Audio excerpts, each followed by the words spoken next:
이야기를 하고 있는데, 첫 번째는 동의이고, 두 번째는 지식이고, 또한 세 번째는 신뢰입니다.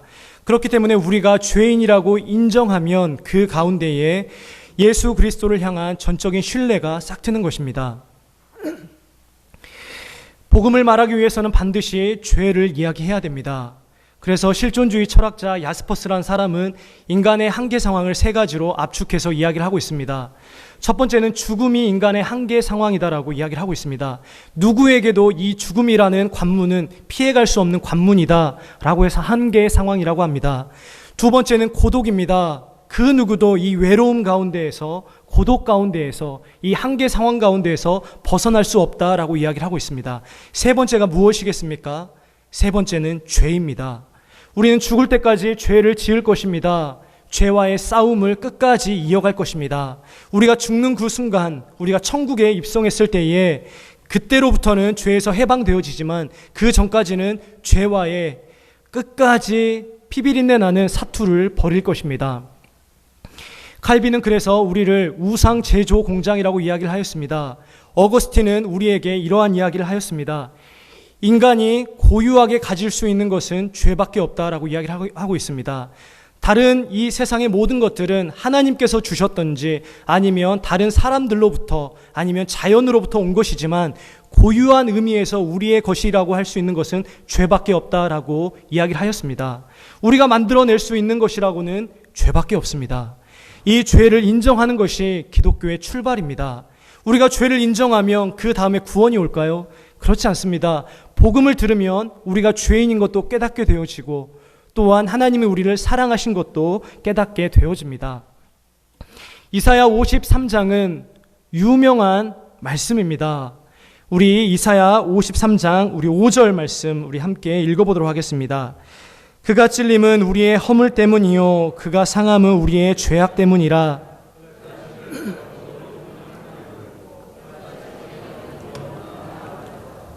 아멘.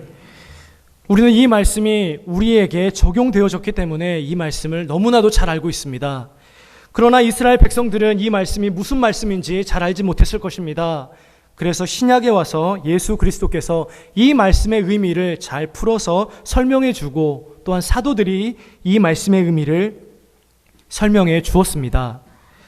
우리 마태복음 말씀 함께 읽어보도록 하겠습니다. 마태복음 20장 28절 말씀입니다. 우리 함께 읽어보겠습니다. 인자가 온 것은 섬김을 받으려 함이 아니라 도리어 섬기려 하고. 아멘. 이 말씀만 있는 것이 아닙니다. 우리 로마서 4장 25절 말씀 함께 읽어보겠습니다. 예수는 우리가 범죄한 것 때문에 내줌이 되고 또한 우리를 의롭다 하시기 위하여 살아나셨느니라. 베드로전서 2장 24절입니다. 달려 그 몸으로 우리 죄를 담당하셨으니 이는 우리로 죄에 대하여 죽고 의에 대하여 살게 하려 하심이라. 그가 채찍에 맞음으로 우리는 나음을 얻었나니. 아멘.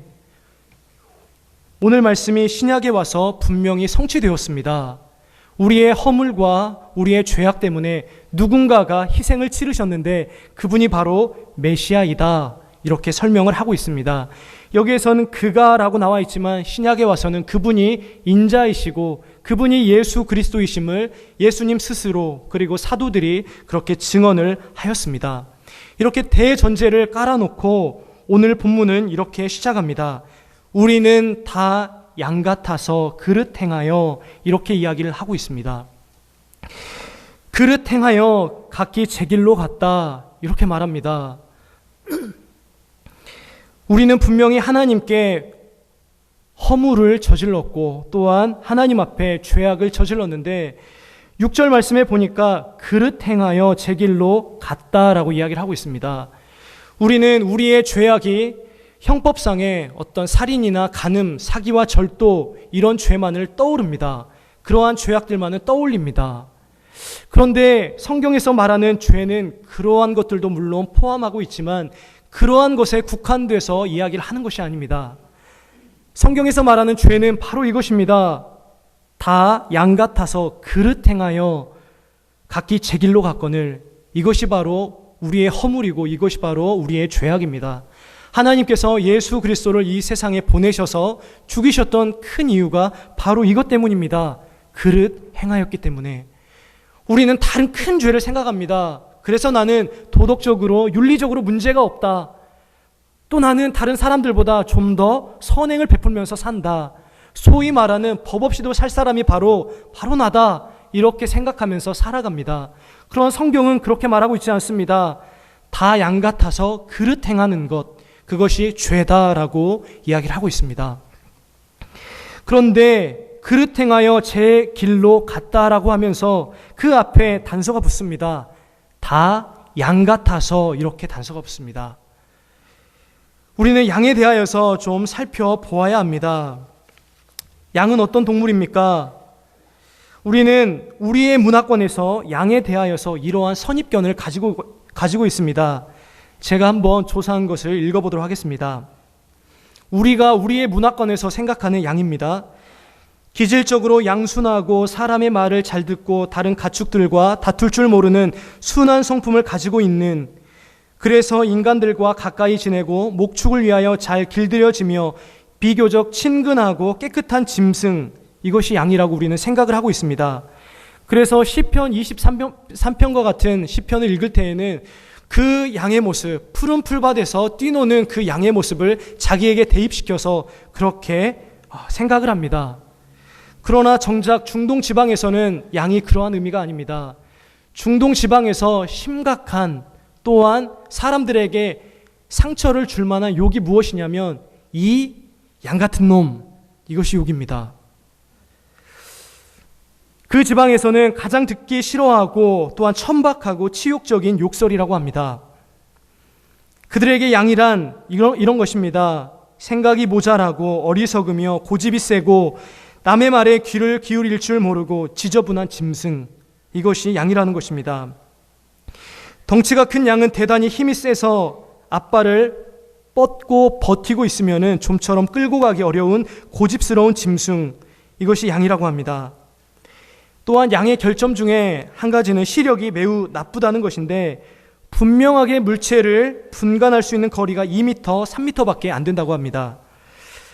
선천적으로 눈이 나쁜 짐승이기 때문에 이러한 점들 때문에 성경에서는 사람을 양에 비유해서 설명을 한다고 합니다. 이 외에도 날카로운 이빨을 가지고 있는 것도 아니고 강력한 뿔을 가지고 있는 것도 아니고 빠른 발을 가지고 있는 것도 아닌 짐승이 바로 양입니다. 우리의 선입견이 얼마나 잘못됐는지 아시겠죠? 양은 좋은 동물이 아닙니다. 좋은 짐승이 아닙니다. 긍정적인 의미로 사용된 것이 아닙니다. 나쁜 의미로서 사용되었는데, 그러나 이 나쁜 의미가 하나님께 붙여지면은 조금 좋은 의미로 발전하게 됩니다.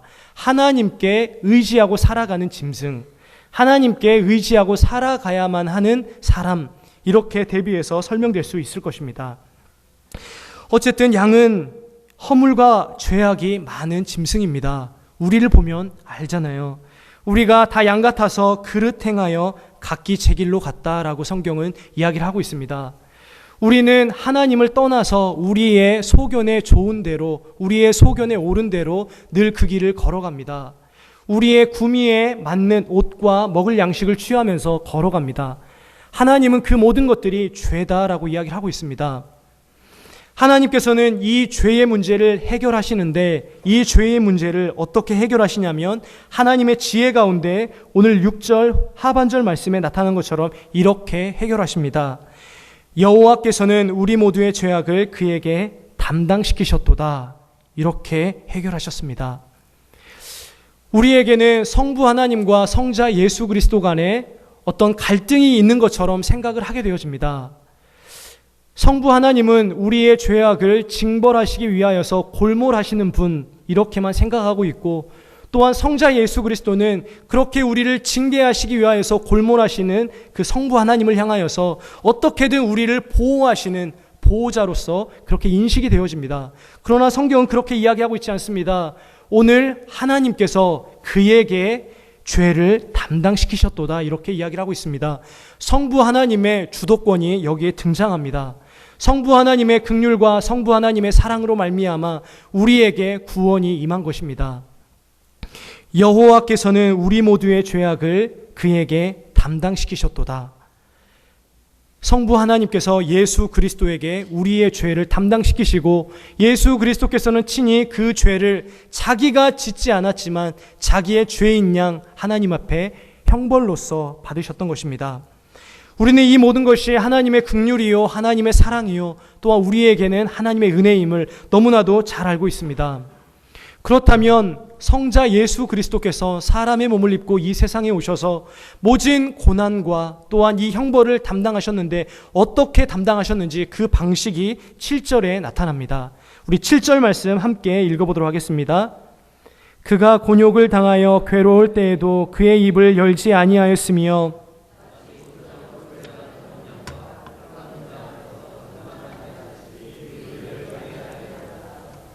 아멘.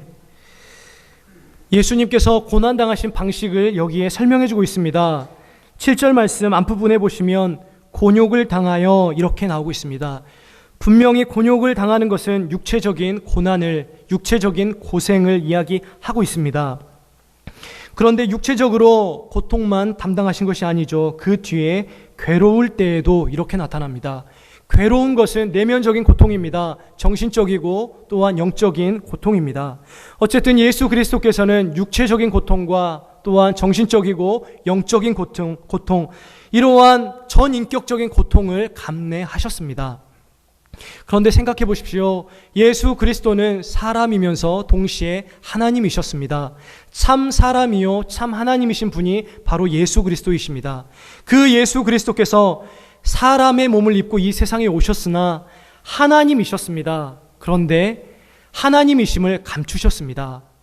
예수님께서 그 곤욕과 또한 괴로움을 담당하셨는데 성부 하나님과 같이 신성을 가지고 계셨던 그 모든 부분들을 감추셨어요. 우리는 의아하게 생각합니다. 결정적인 순간 아닙니까? 자신의 모든 해명을 할 수 있는 그러한 결정적인 순간 아닙니까? 그런데 이 가운데에서 성부 하나님과 같은 그 신성을 감추셨어요. 그 감추신 것이 어떻게 나타났습니까? 하반절에 나타납니다. 그의 입을 열지 아니하였대요. 마치 도수장으로 끌려가는 어린 양과 털 깎는 자 앞에서 잠잠하였다라고 이야기를 하고 있습니다. 잠잠한 양같이 그의 입을 열지 아니하였도다, 이렇게 이야기를 하고 있습니다. 이사야 53장에서는 이렇게 예언을 하고 또한 예수 그리스도께 와서는 그 말씀이 성취가 됩니다. 우리 성취된 말씀을 함께 몇 구절 찾아서 읽어보도록 하겠습니다. 마가복음 40장 60절에서 61절입니다. 우리 함께 읽겠습니다. 시작.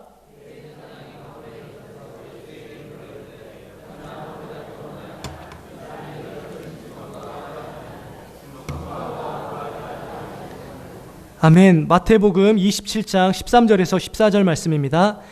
이에 빌라도가 이르되 그들이 너를 쳐서 얼마나 많은 것으로 증언하는지 듣지 못하느냐 하되 한마디도 대답하지 아니하시니 총독이 크게 놀라워하더라.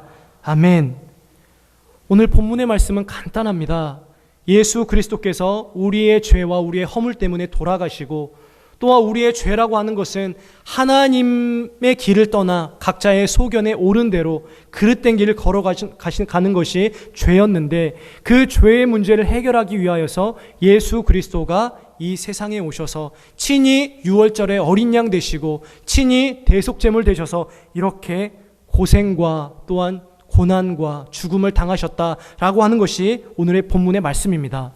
그런데 이 고난의 방식이 무엇이었습니까? 침묵입니다. 침묵이었어요. 우리는 우리에게 손해보는 일이 있을 때에 또한 어떠한 오해가 발생했을 때에 우리는 우리의 마음 가운데에서 우리의 내면 가운데에서 복받치는 서러움과 어떤 이렇게 우리 안에서 주체하지 못하는 그러한 분노, 이런 것이 일어납니다. 그러나 예수 그리스도께서는 전혀 그러시지 않으셨습니다. 예수 그리스도께서는 친히 자신이 어린 양 되시고 또한 정당하게 하나님의 말씀에 순종하며 살아오셨지만 또한 많은 사람들에게 긍휼과 사랑을 베풀면서 살아오셨지만 갖은 오해와 또한 이러한 사람들로 말미암는 수근수근거림 가운데에 한마디도 거기에 답변하시지 아니하시고 침묵하셨습니다. 왜 그러셨을까요? 예수님께서는 왜 침묵하셨을까요? 첫 번째는 인간을 구원하시는 하나님의 지혜를 아셨기 때문입니다. 그 지혜는 다른 것이 아닙니다. 자신이 처절하게 죽어야만 하는 것, 그것이 하나님의 지혜였습니다. 이 지혜를 예수 그리스도는 침묵 가운데 받아들이셨습니다. 예수님께서는 다른 어떠한 사람들보다 지혜가 부족하고 미련하고 또한 자신이 그러한 변호를 하기에는 언변이 부족한 그러한 분이 아니셨습니다. 그러함에도 불구하고 하나님의 지혜를 알았기 때문에, 하나님의 지혜가 우리를 구원하는 능력이 되는 것을 알았기 때문에 예수 그리스도께서는 침묵하셨습니다. 마치 도수장으로 끌려가는 잠잠한 어린 양과 같이 예수님께서 잠잠하셨습니다. 그것이 바로 하나님의 지혜를 아셨기 때문에 그렇습니다. 유대인들이 그리스도를 죽인 것이 아닙니다. 또한 로마 군병들이 예수님을 죽인 것이 아닙니다. 바로 그 사람들이 아니라 저와 여러분이 예수 그리스도를 죽인 것입니다. 예수 그리스도께서는 우리의 죄를 담당하시고 우리가 담당해야 할 그 죄를 친히 담당하시고 하나님 앞에 진노와 징벌을 당하시며 침묵 가운데 돌아가셨습니다. 두 번째는 구원의 성취입니다. 예수 그리스도께서는 목표의식이 투철하였습니다. 하나님의 말씀을 성취하시기 위한 그리스도의 순종이 바로 예수님을 침묵하게 만드셨습니다. 예수님께서는 전 생애 자체가 하나님의 말씀에 순종하는 삶이었습니다. 우리는 하나님 앞에 순종한 것이 아무것도 없지만 하나님께서 우리에게 너희가 모두 다 순종했다라고 인정해 주시는 근거가 무엇입니까? 바로 예수 그리스도의 순종입니다. 우리는 행위 언약과 은혜 언약을 잘 알고 있습니다. 행위 언약은 아담에게 하나님의 행위로서 이것을 하면 너가 벌을 받고 이것을 하지 않으면 이제는 영생, 축복을 받을 것이다 라고 하는 행위를 기준으로 해서, 행위를 조건으로 해서 하나님이 거신 언약입니다. 그 가운데서 아담은 실패하였습니다. 그래서 죄가 들어오고 죄 때문에 사망이 들어왔습니다. 그러나 우리는 하나님의 은혜로 은혜 언약 가운데서 구원을 받습니다. 하나님의 은혜가 우리 가운데 임했기 때문에, 하나님께서 우리를 사랑하셨기 때문에 우리는 구원을 받습니다. 그렇다면 예수 그리스도는 어떠한 언약에 적용되시는 분이십니까? 행위 언약입니다. 예수 그리스도의 행위 때문에 우리에게 은혜가 있는 것입니다.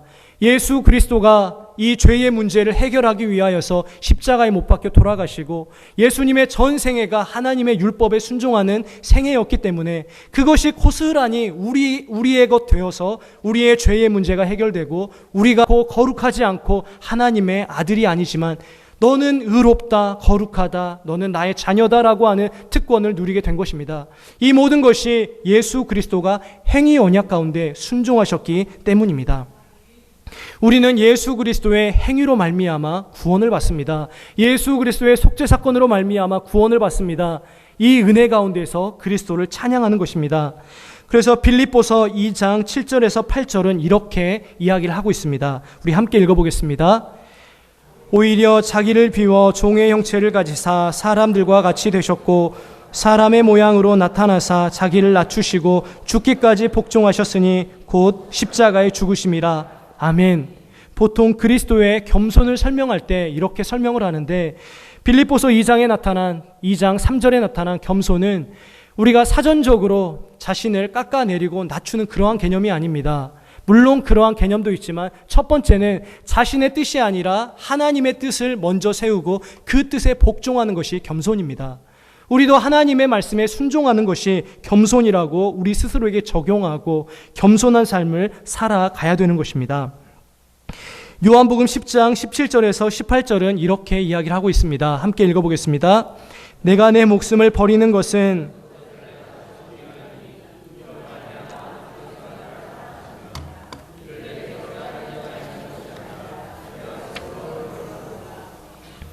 아멘.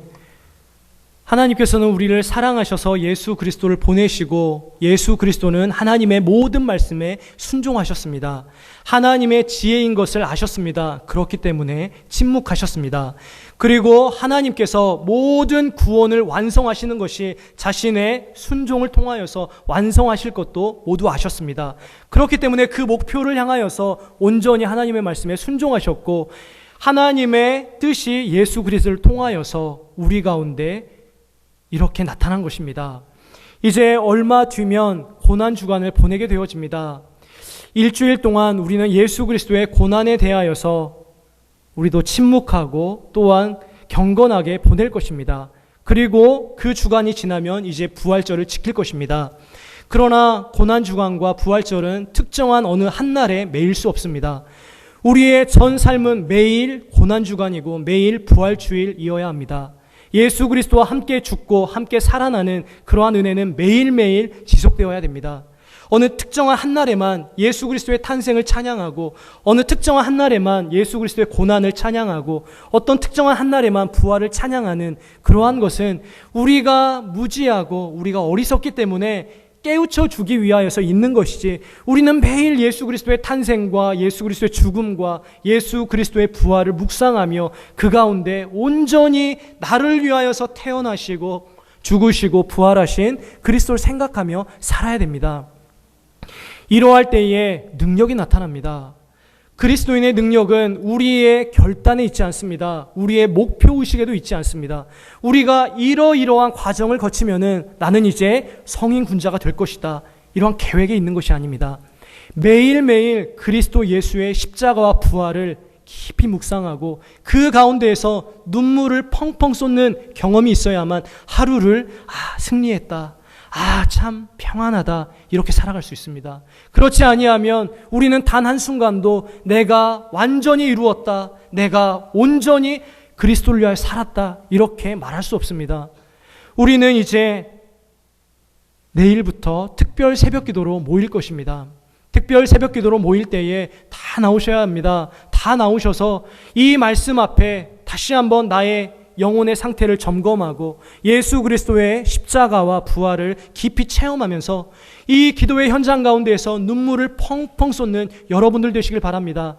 나의 죄 때문에 십자가에 달려 돌아가시고 부활하신 그 그리스도를 오늘도 내가 증거하며 드러내며 살아가겠노라 결심하며 그렇게 하루를 시작하고 한 주를 시작하고 여러분의 평생을 이어가시는 존귀한 성도님들 되시길 바랍니다. 우리 함께 기도하도록 하겠습니다.